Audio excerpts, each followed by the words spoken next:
بھائیوں اور بہنوں، مرنے سے قبل مرد کے ناخن خود بخود چھوٹے ہونا شروع ہو جاتے ہیں۔ جس بندے کے پاؤں بڑے ہوں اس کی قسمت بہت اچھی ہوتی ہے۔ عورت کا اونچی آواز میں بولنا دولت کی لالچی ہونے کی علامت ہوتی ہے۔ برا کام کرتے وقت بسم اللہ کا پڑھنا حرام ہے۔ حرام کمائی والا گوشت جنت میں کبھی داخل نہیں ہوگا۔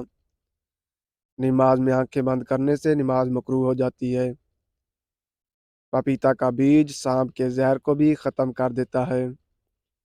وضو کے بعد پانی پی لینے سے بندہ کبھی بیمار نہیں ہوتا۔ جو عورت جڑوے بچہ پیدا کرتی ہے وہ کبھی غریب نہیں ہوتی۔ روٹی کھانے کے بعد چھینک آنا جلد دولت ملنے کی علامت ہوتی ہے۔ چھینک آتے آتے رک جانا مہمانوں کے آنے کی علامت ہے۔ گھر میں مکڑی کا جالا بنانا بے برکتی کی علامت ہے۔ گھر میں بلی کا چوہے کو کھانا گھر سے غربت جانے کی علامت ہے۔ بھورے رنگ والی اور رنگ والا بندہ کبھی غریب نہیں ہوتا۔ جس گھر گوشت زیادہ کھایا جائے اس گھر والے جلدی بوڑھے ہو جاتے ہیں۔